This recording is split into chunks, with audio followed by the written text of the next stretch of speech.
Hi friends, నేను సంతోష్ కుమార్. ఈ video class 10 quadratic equations నుండి 17th వీడియో. ఈ లెసన్కి సంబంధించిన ప్లేలిస్ట్ అనేది నేను పైన ఐకార్డ్స్లో పెడతాను ఫ్రెండ్స్. ఒకసారి అది ఓపెన్ చేసినట్టయితే ఫస్ట్ వన్ ఉంటుందండి, క్వాడ్రాటిక్ ఈక్వేషన్స్ క్లాస్ 10 అని. అది ఓపెన్ చేసినట్టయితే ప్రీవియస్ వీడియోస్ అన్నీ ఆర్డర్గా అయితే ఉంటాయి ఫ్రెండ్స్. ఒకసారి చూడనట్టయితే చూడండి ఫ్రెండ్స్. నచ్చితే తప్పకుండా లైక్ అయితే చేయండి. అయితే ఈ వీడియోలో మనం చేయబోయే ప్రాబ్లమ్స్ ఏంటి అంటే ఎక్సర్సైజ్ 5.3లో 5th problem and 6th problem అయితే చేద్దామండి. 5th ప్రాబ్లం కొంచెం చదవడానికి పెద్దది ఉందండి, ఇక్కడ మీకు డిస్ప్లే అవుతుంది, చూసుకోవచ్చు. In a class test the sum of Moulika's marks in mathematics and English is 30. ఒక క్లాస్ టెస్ట్లోని మౌలిక అనే అమ్మాయికి మ్యాథ్స్లోని ఇంగ్లీష్లోని కలిపి 30 మార్కులు వచ్చాయట. అయితే if she got 2 marks more in maths and 3 marks less in English the product of her marks would have been 210. అంటే ఇప్పుడు చూడండి ఫ్రెండ్స్, ఒకవేళ ఆ అమ్మాయికి మ్యాథ్స్లోని 2 మార్కులు ఎక్కువ వచ్చి ఇంగ్లీష్లోని 3 మార్కులు తక్కువ వస్తే అప్పుడు ఆ 2 సబ్జెక్టులోని వచ్చిన మార్కుని ప్రొడక్ట్ అంటే ఇంటూ చేస్తే 210కి ఈక్వల్ అవుతుందంట. అయితే ఆ 2 సబ్జెక్టులోని తన యొక్క ఒరిజినల్ మార్క్స్ ఎంత వచ్చినట్టు అని అడిగారు. ఓకేనా ఫ్రెండ్స్, జాగ్రత్తగా గమనించండి. ఫస్ట్ ఆఫ్ ఆల్ ఇక్కడ దీనిపైన రాసుకోండి friends, some of the marks in mathematics and English is equal to 30 అని. నేను పాయింట్ రాయలేదండి, సారీ. దీనిపైన అయితే మీరు రాసుకోండి. ఏం రాస్తారు? Some of the marks in mathematics and English is equal to 30. Okay friends, నేను ఇక్కడ లెట్ మౌలికాస్ మార్క్స్ ఇన్ మ్యాథ్స్లో తనకు వచ్చిన మార్క్స్ ఎక్స్ అని అనుకుంటాను, నాకు తెలియదు కాబట్టి. అప్పుడు ఆటోమేటిక్గా ఇంగ్లీష్లో వచ్చిన మార్క్స్ ఎంత అవుతాయండి? 30 - x, అంతే కదండి. ఒక న్యూమరికల్గా ఒక ఎగ్జాంపుల్ తీసుకుందాం. ఇప్పుడు సపోజ్ నాకు మ్యాథ్స్లోని ఇంగ్లీష్లోని కలిపి ఒక 10 మార్కులు వచ్చాయని అనుకుందాం. ఓకేనండి, అంటే మ్యాథ్స్లోని ఇంగ్లీష్లోని వచ్చిన మార్క్స్ కలిపి నాకు ఒక 10 మార్కులు వచ్చాయని అనుకుందాం. అయితే మ్యాథ్స్లోని నాకు 5 మార్కులు వచ్చాయి. అప్పుడు ఇంగ్లీష్లోని ఎన్ని మార్కులు వచ్చినట్టు? అంటే మీకు ఏం చేస్తామండి, ఈ టోటల్ వచ్చిన మార్క్స్లోంచి ఈ మ్యాథ్స్ మార్క్స్ తీసేస్తే అప్పుడు మనకి ఇంగ్లీష్ మార్క్స్ వస్తాయి, అంతే కదండి. సేమ్ ఇక్కడ కూడా అంతే. మ్యాథ్స్లోని ఎక్స్ మార్క్స్ వచ్చాయి, ఓకేనా. అంటే ఎక్స్ అంటే మనకు తెలియదు కాబట్టి. మరి ఇంగ్లీష్లో ఎంత వచ్చినట్టు అంటే టోటల్ మార్క్స్ గురించి మ్యాథ్స్ మార్క్స్ తీసేస్తే ఇంక మిగిలిన ఇంగ్లీషే కదా, సో అది నీకు ఇంగ్లీష్ మార్క్స్ అవుతాయి. అండ్ ఇంకో టోటల్ ఏమో 30, మ్యాథ్స్ ఇంగ్లీష్ కలిపి అందు గురించి మ్యాథ్స్ తీసేసాను, అప్పుడు మనకి ఇంగ్లీష్ మార్క్స్ అవుతాయి. ఓకేనండి. నెక్స్ట్ ఏమి ఇచ్చారండి? If she got 2 marks more in maths then her marks equal to. అంటే అక్కడ మనం ఇది ఎందుకు చేస్తున్నామంటే, ఒకవేళ ఆ అమ్మాయికి మ్యాథ్స్లో 2 మార్కులు ఎక్కువ, ఇంగ్లీష్లో 3 మార్కులు తక్కువ అయితే అంటే ఆ వచ్చిన మార్కుని ప్రొడక్ట్ చేస్తే మనకి 210 అవుతుంది అన్నాడు. అందుకని చెప్పి నేను if she got 2 marks more in maths then her marks అంటే ఎంత అవుతాయండి? మామూలుగా అమ్మాయికి మ్యాథ్స్ వచ్చిన మార్క్స్ ఎక్స్, 2 మార్క్స్ ఎక్కువ వస్తే అంటే ఏమవుతుందండి? +2 కదా, ఎక్కువ రావడం అంటే 2 మార్క్స్ ఎక్కువ వస్తే అంటే దెన్ హెర్ మార్క్స్ ఏమవుతాయండి? x+2 అవుతాయి. Next, if she got 3 marks less in English అంటే ఇంగ్లీష్లో ఒకవేళ 3 మార్కులు తక్కువ వచ్చినట్టయితే తన యొక్క మార్క్స్ ఎంత అవుతాయండి? Then her marks is equal to 30 - x. యాక్చువల్గా ఇంగ్లీష్కి వచ్చిన మార్క్స్ ఒకవేళ 3 మార్కులు తక్కువ వస్తే అంటే ఏం చేస్తామండి? 3 తీసేయడమే, తక్కువ కాబట్టి తీస్తున్నాం, అంటే సబ్స్ట్రాక్ట్ చేస్తున్నాం. అంటే 30 - x - 3. 30 - 3 అంటే ఎంతండి? 27 - x. ఇదండి మనకి. ఓకేనా ఫ్రెండ్స్, ఒక్కసారి నేను రివైజ్ చేస్తానండి. మనకి ఫస్ట్ 2 సబ్జెక్టులోని మార్క్స్ 30 మార్క్స్ అన్నారు. నేను మ్యాథ్స్కి వచ్చిన మార్క్స్ ఎక్స్ అని అనుకుంటున్నాను. ఇంగ్లీష్కి వచ్చిన మార్క్స్ ఎంత అవుతాయండి? టోటల్లోంచి మ్యాథ్స్ మార్క్స్ తీసేయడమే, అంటే టోటల్ 30లోంచి మ్యాథ్స్ ఎక్స్ మార్క్స్ తీస్తే మనకి వచ్చేవి ఇంగ్లీష్ మార్క్స్. ఓకేనండి, ఇవి మనకి ఏంటి? ఇనీషియల్గా తన యొక్క మార్క్స్. ఓకేనండి, ఇప్పుడు మన క్వశ్చన్లో ఏమంటున్నాడు? ఆ అమ్మాయికి మ్యాథ్స్లోని 2 మార్కులు ఎక్కువ, ఇంగ్లీష్లోని 3 మార్కులు తక్కువ వస్తే అంటే ఆ మార్కుని ఇంటూ చేస్తే 210కి ఈక్వల్ అవుతుంది అని అన్నాడు. అంటే ఏంటి? తన యొక్క ఒరిజినల్ మార్క్స్ కంట తన యొక్క మ్యాథ్స్ ఒరిజినల్ మార్క్స్ ఎన్ని? ఎక్స్, దానికంటే 2 మార్కులు ఎక్కువైతే అంటే ఏమవుతుందండి? x+2. నెక్స్ట్, ఇంగ్లీష్లో తన యొక్క ఒరిజినల్ మార్క్స్ ఎన్ని? 30 - x. ఆ ఒరిజినల్ మార్క్స్ కంటే 3 మార్కులు తక్కువైతే అంటే ఏంటి? ఇంకో 30 - x - 3. ఇప్పుడు ఆ అమ్మాయికి వస్తాయి కదా, అంటే 2 మార్కులు మ్యాథ్స్లో ఎక్కువ వచ్చినప్పుడు ఇంగ్లీష్లో 3 మార్కులు తక్కువ వచ్చినప్పుడు మార్క్స్ వస్తాయి కదా, ఆ మార్క్స్ని ఇంటూ చేస్తే 210 అవుతుంది అని అన్నాడు. ఓకేనా ఫ్రెండ్స్, ఒక్కసారి అర్థం కాకపోతే బ్యాక్ వచ్చి వినండి, అర్థం అవుతుందండి. ఓకేనండి, ఒక్కసారి క్వశ్చన్ చదవండి, ఇంకా బాగా అర్థం అవుతుంది. ఓకే ఫ్రెండ్స్, ఇప్పుడు మనకి ఈ ఈక్వేషన్ ఫామ్ చేసుకోవడమే. Product of her marks equal to 210. So ఇక్కడ హెర్ మార్క్స్ అంటే ఇక్కడ మనం మిస్టేక్ చేయకూడదండి, ఈ మార్క్స్ని ఇంటూ చేయకూడదు. ఇవి కూడా తన యొక్క మార్క్సే. కాకపోతే మనం ఏ మార్క్స్ని ఇంటూ చేస్తే 210 వస్తుందన్నాడు? మ్యాథ్స్ మార్క్స్ 2 తగ్గినప్పుడు, మ్యాథ్స్ మార్క్స్ 2 పెరిగినప్పుడు, ఇంగ్లీష్ మార్క్స్ 3 తగ్గినప్పుడు వచ్చిన మార్కుని ప్రొడక్ట్ చేస్తే 210 వస్తుంది అని అన్నాడు. అంటే మనం దేన్ని ప్రొడక్ట్ చేయాలి? ఈ మార్క్స్ని మాత్రమే ప్రొడక్ట్ చేయాలి. చాలా చాలా ఇంపార్టెంట్ ప్రాబ్లం అండి, ఎక్కువగా మిస్టేక్స్ చేసే ప్రాబ్లం. చాలామంది ఈ రెండింటిని ఇంటూ చేసేస్తారు. ఓకేనా ఫ్రెండ్స్, ఒక్కసారి చూడండి ఫ్రెండ్స్, గమనించండి, మీకు ఈజీగా అర్థమవుతుంది. క్వశ్చన్ ఒకసారి చదువుకుంటే ఇంకా మంచిది. ఓకేనండి. Okay, product of her marks ఇంకోండి x + 2 × 27 - x = 210. ఓకేనండి, ఇక్కడ దాకా నోట్ చేసుకోండి ఫ్రెండ్స్. ఓకే ఫ్రెండ్స్, మనకి ఇక్కడ ఈక్వేషన్ వచ్చిందండి, ఇంకా సింప్లిఫికేషన్ అండి, ఇంటూ చేసుకోవడమే. ఇలా వచ్చినప్పుడు ఏ విధంగా చేయాలని చెప్పానండి? ఫస్ట్ ఆఫ్ ఆల్ ఈ టర్మ్తో దీన్ని, ఈ నెంబర్ని, ఆ తర్వాత ఇది. ఓకేనండి, ఈ ఆర్డర్ ఫాలో అవుతూ చేసుకుంటే మనకి ఈజీగా వస్తాయి. x × 27, 27x, x × -x దీంతో అయిపోయింది. తర్వాత +2 × 27 +54 +2 × -x -2x ఎంతండి? 210. సో ఇక్కడ చూడండి ఫ్రెండ్స్ జాగ్రత్తగా, అక్కడ -x² నేను ఫస్ట్ రాసుకున్నానండి, ఇంకో ఇక్కడ ఈ -x² ఇక్కడ రాసుకున్నానండి, ప్లస్ ఒక నిమిషం ఫ్రెండ్స్, ఇక్కడ 27x -2x అంటే ఎంతండి? మనకి 25x. సో ఇక్కడ చూడండి ఫ్రెండ్స్, 25x రాశాను. ఓకేనండి, అంటే ఇక్కడ x కింద 27x ఇక్కడ 2x. ఓకేనండి, 27x -2x = 25x.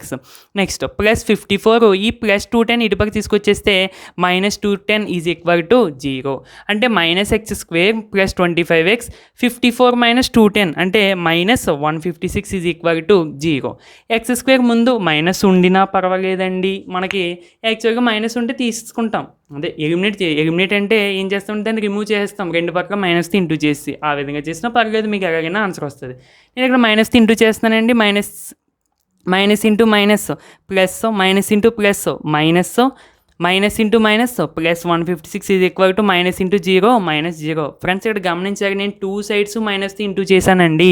ఓకేనండి, ఇప్పుడు దీనికి మనం ఏ ఫార్ములా వేస్తామండి? క్వాడ్రాటిక్ ఫార్ములా వేసి రూట్స్ ఫైండ్ అవుట్ చేస్తే ప్రాబ్లం అయిపోయినట్టే. ఓకే ఫ్రెండ్స్, ఇక్కడ ఇక్కడ దాకా చెప్పుకున్నాం కదండి, ఈక్వేషన్ రాశానండి, కంపేర్ చేసుకున్నాను ఫ్రెండ్స్. x² + bx = 0, ఏ వాల్యూ వచ్చేసి 1, బి వాల్యూ వచ్చేసి -25, సి వాల్యూ వచ్చేసి 156.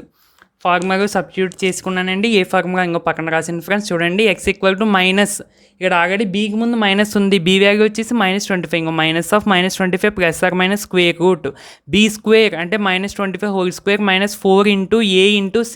ఓకేనండి, వాల్యూస్ బై 2 × a అంటే 2 × 1 that equal to minus into minus +25 అండి, plus or minus square root of -25 whole square. ఈ మైనస్కి వచ్చినప్పుడు మైనస్ ఇంటూ మైనస్ ప్లస్ అవుతుందండి, 25 హోల్ స్క్వేర్ అంటే 25 × 25 అంటే 625 అండి, -4 × 1 4, 4 × 156 అంటే 624/2 × 1 అంటే 2. x = 25 + ఆర్ మైనస్ 625 - 624 అంటే ఎంత అండి? 1 కదా, అంతే. So square root of 1/2 that equal to 25 + or minus square root of 1 అంటే 1. సో 1/2. x = ఇప్పుడు ఇండివిజువల్గా రాసుకున్నానండి, x = 25 + 1/2 ఆర్ x = 25 - 1/2. 25 + 1 అంటే 25 + 1/2 అంటే 26/2 అండి, 25 - 1/2 అంటే 24/2. అంటే ఇక్కడ చూడండి ఫ్రెండ్స్, x = ఇదే ఎంతండి? 13 times cancel. So x = 13 or x = 12. ఇక్కడ దేన్ని మనం ఎలిమినేట్ చేయడానికి లేదండి, అంటే పాజిటివ్ వాల్యూస్ కాబట్టి దేన్ని ఎలిమినేట్ చేయడానికి లేదు. సో x = 13 అవ్వచ్చు లేదా 12 అవ్వచ్చు. సో మనం x = 13 అయితే ఏమవుతాయి, మనకి 12 అయితే ఏమవుతాయి అన్నది కూడా రాయాలండి. ఇప్పుడు మనం ఇఫ్ x = 13 అని తీసుకున్నాం అనుకోండి, యాక్చువల్గా మనం ఏం కనిపెట్టాలండి? ఫైండ్ హర్ ఒరిజినల్ మార్క్స్ అంటే ఫస్ట్లో వచ్చాయి కదా, మ్యాథ్స్లోని ఇంగ్లీష్లోని మనం ఇంగ్లీష్ ఏమనుకున్నామండి? 30 - x అని అనుకున్నాం. సో ఇఫ్ x = 13 మ్యాథ్స్ మనం ఫస్ట్లో ఏమనుకున్నామండి? మ్యాథ్స్ = x అనుకున్నాము, ఇంగ్లీష్గా ఏమనుకున్నాము? 30 - x అని అనుకున్నాం. So if x = 13 maths x కాబట్టి మ్యాథ్స్ = 13 మార్క్స్ వచ్చినట్టు. అప్పుడు ఇంగ్లీష్గా ఎన్ని వచ్చినట్టు అండి? 30 - ఇది మ్యాథ్స్ తీసేయాలి, 30 - 13 అంటే అంతండి 17. సో మనకి ఎక్స్ ఈక్వల్ టు 13 అయితే మ్యాథ్స్ మార్క్స్ ఏమో 13, ఇంగ్లీష్ మార్క్స్ ఏమో 12. ఒకవేళ మనం చేసింది కరెక్టో కాదో ఇప్పుడు కూడా తెలుసుకోవచ్చండి. ఇప్పుడు మనకి ఫస్ట్లో ఏమన్నారు, మ్యాథ్స్ కానీ ఇంగ్లీష్ కానీ వచ్చిన మార్క్స్ రెండింటిని కలిపితే ఎంత రావాలన్నారు, 30 అన్నారు. సో 13, 17 యాడ్ చేయండి, కంపల్సరీ 30 వస్తుంది. ఓకేనండి. అది ఒకవేళ 12 అయితే ఎక్స్ ఈక్వల్ టు 12 అయితే మ్యాథ్స్ అంటే ఏంటి, ఎక్స్ అని అనుకున్నాం. సో మ్యాథ్స్ మార్క్స్ ఎన్ని, 12, అంటే ఎక్స్ వాల్యూ 12 కాబట్టి. ఓకేనండి. ఇది మనం ఫస్ట్లో అనుకున్నవి. జస్ట్ ఈ ఎక్స్ వాల్యూస్ ఇందుకు సబ్స్టిట్యూట్ చేస్తే మనకు ఆన్సర్స్ వస్తాయి, అంతేనండి. ఇప్పుడు ఇంగ్లీష్ వాల్యూస్ ఎంత అవుతుందండి, 30 నుంచి 12 తీసేస్తే ఎంతండి, 30 నుంచి 12 తీసేస్తే 18. సో ఇవి ఒరిజినల్ మార్క్స్. ఓకేనండి. ఇది మనకి ఎన్నో సమ్, ఇది 5th. ఓకే 5th అండి ఇది. నెక్స్ట్ ప్రాబ్లం చూద్దామండి, 6th. ఫ్రెండ్స్ ఈ కండిషన్స్ కంపల్సరీగా రాయాలండి. మీరు ఇక్కడ దాకా చేసి వదిలేస్తే ఫుల్ మార్క్స్ పడవు, కంపల్సరీగా రాయాలండి. ఓకేనండి. Okay friends, next 6th problem చూసుకున్నట్టయితే the diagonal of a rectangular field is 60 meters more than the shorter side. If the longer side is 30 meters more than the shorter side, find the sides of the field. Okay, rectangular field అన్నారు కానీ మనకి length బ్రెడ్త్లో ఇవ్వలేదు అని అనుకోవచ్చు. ఇక్కడ మనకి లెంత్ని బ్రెడ్త్ని ఇండైరెక్ట్గా longer side shorter side అని అన్నాడండి. నేను రెక్టాంగులర్ ఫీల్డ్ అన్నాడు కాబట్టి ఒక ఎగ్జాంపుల్కి ఒక చిన్న డయాగ్రామ్ డ్రా చేసి చూడండి ఫ్రెండ్స్. దీన్నేమో లాంగర్ సైడ్ అని అనుకుంటానండి, దీన్నేమో షార్టర్ సైడ్ అని అనుకుంటాను. మనకి డయాగోనల్ ఏమవుతుందండి రెక్టాంగులర్లో, అదే రెక్టాంగిల్లో ఇదే కదండి. సో దీన్ని మనం డయాగోనల్ అని అనుకుంటాము. ఓకేనండి. ఇప్పుడు ఇచ్చిన క్వశ్చన్ని చూడండి ఫ్రెండ్స్, నేను పాయింట్స్ రాశాను. ఏమన్నాడండి, first length of the diagonal, అంటే the diagonal of a rectangular field is, అంటే అక్కడ ఈక్వల్ టు అన్నట్టు. ఇక్కడ డయాగోనల్ ఆఫ్ ఏ రెక్టాంగిల్ అంటే లెంత్ ఆఫ్ ది డయాగోనల్ అని అర్థం. ఓకేనండి. Length of the diagonal of a rectangle is equal to 60 meters more than the length of the shorter side. Length of the shorter side కన్నా 60 meters ఎక్కువ. So length of the shorter side plus 60. ఓకేనండి. Next length of the longer side, అంటే if the longer side is 30 meters more than the shorter side, అంటే ఏంటండి, longer side అనేది shorter side కన్నా 30 meters ఎక్కువ. అదిగోండి, అంటే లాంగర్ సైడ్ కావాలంటే షార్టర్ సైడ్స్కి 30 meters ఎక్కువ యాడ్ చెయ్యి అని అర్థం. ఓకేనా ఫ్రెండ్స్, ఇచ్చిన దాన్ని ఈ విధంగా రాసుకున్నాను. ఇప్పుడు మీరు ఆలోచించారు ఫ్రెండ్స్, మనం దేన్ని ఎక్స్ అనుకుంటే మనకి ఈజీగా వాల్యూస్ వస్తాయి.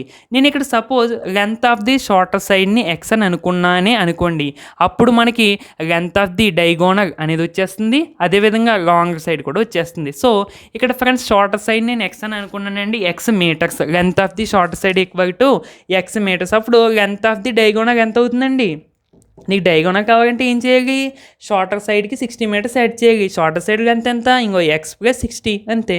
ఓకేనా friends. Next length of the longer side, longer side కావాలంటే నీవేం చేయాలి, షార్టర్ సైడ్కి 30 meters యాడ్ చేయాలి. దేని ప్రకారం, క్వశ్చన్లో ఇచ్చిన క్లూ ప్రకారం. ఓకేనా ఫ్రెండ్స్. అందుకని చెప్పి క్వశ్చన్లో ఇచ్చిన క్లూని ఫస్ట్ ఆఫ్ ఆల్ ఈ విధంగా రైటింగ్ రూపంలో రాసుకుంటాం. ఆ తర్వాత మనం ఏదో ఒక దాన్ని ఎక్స్ అని అనుకుని దాన్ని బట్టి వాల్యూస్ కనిపెడతాం. ఓకేనా ఫ్రెండ్స్. మనం ప్రతి రైటింగ్ ప్రాబ్లం ఇలాగే చేస్తున్నాం, అవునా కాదండి. సో మీరు కూడా ఇదే విధంగా చేయండి. Length of the long side అంటే ఏమవుతుందండి, షార్టర్ సైడ్కి 30 meters యాడ్ చేయాలి. షార్టర్ సైడ్ అంటే ఎంత, X. So X plus 30 meters. ఓకేనా ఫ్రెండ్స్. అంటే టోటల్గా మనకి ఈ లాంగ్ సైడ్ లెంత్ తెలిసింది, షార్టర్ సైడ్ లెంత్ తెలిసింది, డయాగోనల్ లెంత్ కూడా తెలిసింది. ఓకేనా ఫ్రెండ్స్. ఒక చిన్న డయాగ్రామ్ డ్రా చేస్తాను చూడండి. మనం అన్ని వాల్యూస్ తెచ్చుకున్నాం ఇచ్చిన క్వశ్చన్ ప్రకారం, కానీ ఈక్వేషన్ ఫామ్ చేయాలి. ఓకేనా ఫ్రెండ్స్. ఒకసారి చూడండి, రెక్టాంగిల్లో మనం ఫస్ట్ అనుకున్నామండి దీన్ని లాంగర్ సైడ్ అని, దీన్ని షార్టర్ సైడ్ అని, దీన్ని డయాగోనల్ అని. ఓకేనా ఫ్రెండ్స్. ఇప్పుడు చూడండి, లాంగర్ సైడ్ మనకి ఎంత వచ్చిందండి, X plus 30, X plus 30. Shorter side మనం ఏమనుకున్నామండి, ఎక్స్ మీటర్స్. ఫ్రెండ్స్ ఇక్కడ షార్టర్ సైడ్ అంటే length of the shorter side అని అర్థం. ఓకేనండి. ఇక్కడ డయాగోనల్ అంటే ఏంటి, లెంత్ ఆఫ్ ది డయాగోనల్ అని అర్థం. ఓకేనండి. మీరు ఆ విధంగా అర్థం చేసుకోవాలి. క్వశ్చన్లో కూడా మనకి లాంగర్ సైడ్ షార్టర్ సైడ్ అని ఇచ్చాడు, కానీ length of the shorter side అని ఇవ్వలేదండి. అక్కడ షార్టర్ సైడ్ అంటేనే length of the short side అని అర్థం. ఓకేనా ఫ్రెండ్స్. అది మీరు చూసుకోవాలి. అయితే డయాగోనల్ కూడా మనకు వచ్చిందండి ఎంతండి, ఎక్స్ ప్లస్ 60, అంటే లాంగర్ సైడ్ వచ్చింది, షార్టర్ సైడ్ వచ్చింది, డయాగోనల్ వచ్చింది. ఓకే, ఇప్పుడు ఈ ఈక్వేషన్ని మనం బిల్డ్ చేయాలి. ఏ విధంగా చేయాలి అంటే ఫ్రెండ్స్, ఒకసారి మనం గమనించినట్టయితే ఇక్కడ ఒక రైట్ యాంగిల్ ట్రయాంగిల్ కనబడుతుందండి, అవునా కాదండి. కంపల్సరీగా ఎందుకు, రెక్టాంగిల్లో ఈ విధంగా ఉంటుంది రెక్టాంగిల్. అంటే రెక్టాంగిల్ ఇక్కడ 90, ఇక్కడ 90, ఇక్కడ 90, ఇక్కడ కూడా 90. ఓకేనండి. ఇక్కడ చూడండి ఫ్రెండ్స్, అంటే కంపల్సరీ ఇక్కడ 90 ఉండాలి.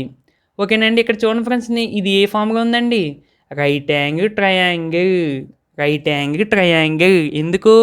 ట్రయాంగిల్‌లో ఉన్న 3 యాంగిల్‌లో ఏదో ఒకటి 90 డిగ్రీస్ అయిపోయినట్టయితే దాన్ని మనం రైట్ యాంగిల్ ట్రయాంగిల్ అని అనొచ్చు. ఇక్కడ ఆల్రెడీ ఒక 90 డిగ్రీస్ ఉంది. So, this is the right angle triangle. This is the right angle triangle. Right angle triangle అంటే మనకి ఏంటండి? ఏ థీరం గుర్తుకు రావాలి? Pythagoras theorem. ఓకేనా ఫ్రెండ్స్? ఇక్కడ దాకా నీట్‌గా నోట్ చేసుకోండి. ఈ డయాగ్రామ్ కూడా డ్రా చేసుకోండి.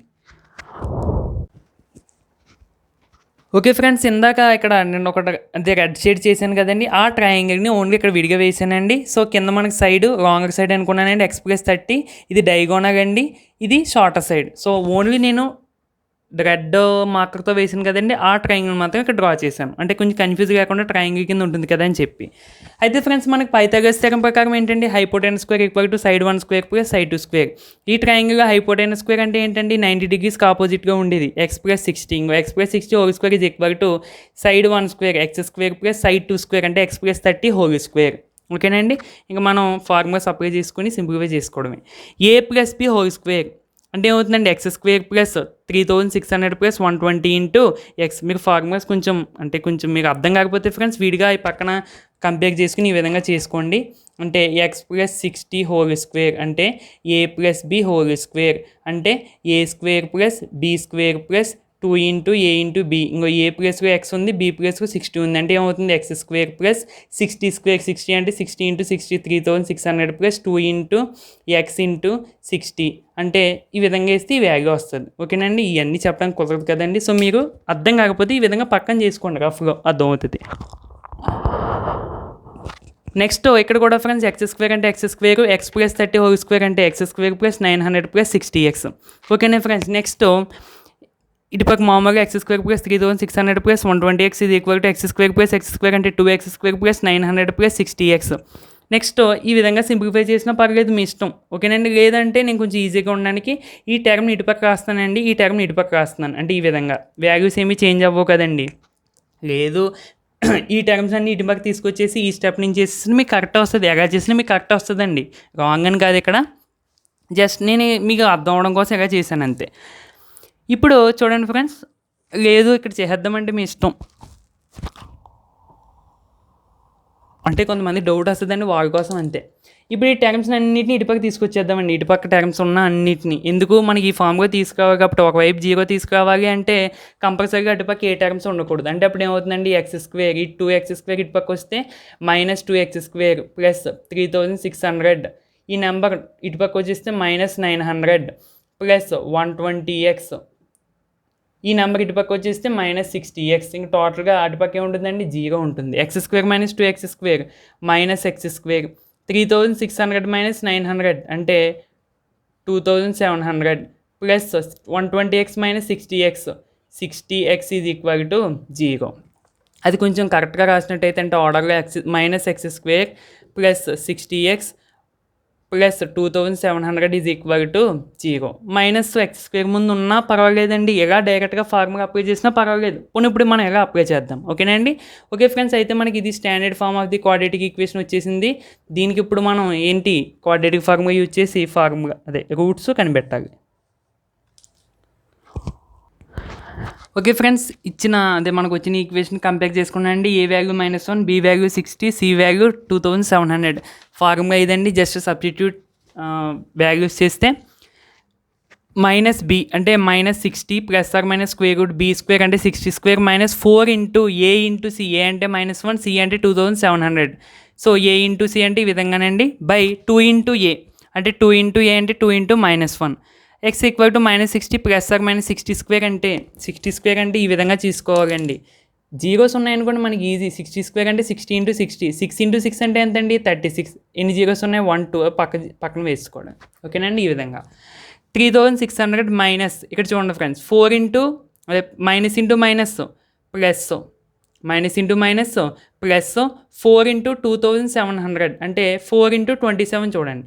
4 7 28, 4 2 8, 9 10, 108. ఎన్ని జీరోస్ ఉన్నాయండి దీని పక్కన? 2 అంటే జీరోస్ పెట్టేసుకోవడమే. ఓకే, నేను జీరోస్తో చేస్తే చాలా ఈజీగా ఉంటుంది అంటే జీరోస్ ఇస్తే.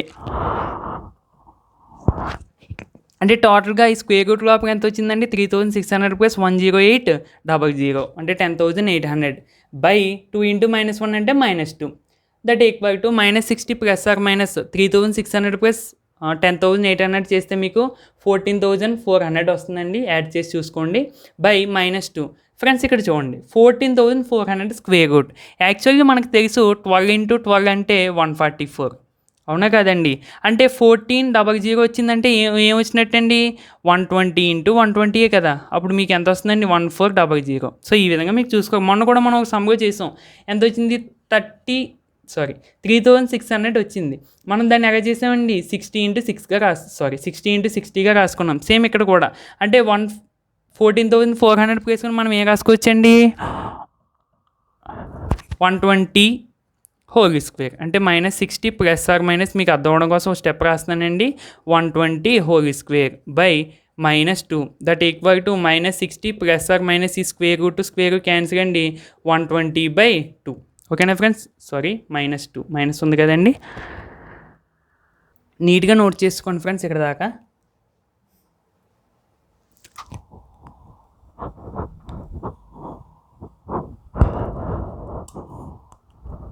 ఇండివిజువల్గా వాల్యూస్ రాస్తే చూడండి friends. x equal to -60 plus 120/-2 or x equal to -60 -120/-2. చూడండి ఫ్రెండ్స్ చాలా జాగ్రత్తగానండి.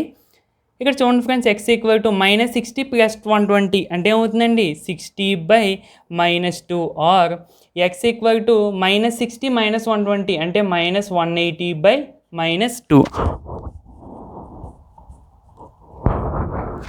x ఈక్వల్ టు ఈ మైనస్ డినోమినేటర్గా ఉన్న లేదా ఒకసారి ఈ విధంగా వస్తాడండి. ఈ మధ్యలో ఉన్న న్యూమరేటర్గా ఉన్న ఇక్కడ రాసుకుంటే అంటే ఈ టోటల్ వాల్యూకి మైనస్ చెందుతుంది అని అర్థం. ఎన్ టైమ్స్ క్యాన్సిల్ అండి 30. సో మైనస్ అలాగే ఉంటుంది. ఆర్ x ఈక్వల్ టు ఇక్కడ రెండు సైడ్స్ మైనస్ క్యాన్సిల్ అండి. న్యూమరేటర్ కానీ డినోమినేటర్ కానీ ఇది 90 టైమ్స్ క్యాన్సిల్. సో మనకు ఆన్సర్ వచ్చేసి 90. అయితే ఇక్కడ x అనేది ఏంటండి length of the shorter side. ఇక్కడ ఎక్స్కి నెగిటివ్ వాల్యూస్ తీసుకోవచ్చా? తీసుకోకూడదు. ఎందుకు లెంత్ కాబట్టి. So x is not equal to -30. Therefore x equal to 90. అంటే length of the shorter side equal to ఎంత అండి 90 మీటర్స్. ఇంకో సైడ్ కూడా కనిపెట్టాలి. Length of the longer side ఎంత అండి x ప్లస్ 30. సో x అంటే 90 అంటే 90 + 30 that equal to 120 meters. Diagonal అడగలేదు కానీ కనిపెట్టేసి. డయాగోనల్ ఈక్వల్ టు ఎంత అండి x ప్లస్ 60 అంటే 90 + 60 అంటే ఎంత అండి 150 మీటర్స్. సో ఇవండి మనకి సైడ్స్. ఓకే ఫ్రెండ్స్, ఇది వీడియో అయితే అయిపోయినట్టు. నచ్చితే తప్పకుండా లైక్ చేయండి ఫ్రెండ్స్. సబ్స్క్రైబ్ చేసుకుని చూడండి ఫ్రెండ్స్. ప్లీజ్ ఎవరో సబ్స్క్రైబ్ చేయట్లేదండి, అంటే ఎక్కువ మంది. సో ప్లీజ్ సబ్స్క్రైబ్ చేసుకుని ఫాలో అవ్వండి ఫ్రెండ్స్. అంటే సబ్స్క్రైబ్ చేసుకుని బెల్ని యాక్టివేట్ చేస్తే నేను ఏ వీడియో అప్లోడ్ చేసినా కానీ మీకు ఒక నోటిఫికేషన్ కింద అయితే వస్తుంది. ఓకేనా ఫ్రెండ్స్, నెక్స్ట్ వీడియోకి మళ్ళీ కలుద్దాం. Thank you for watching.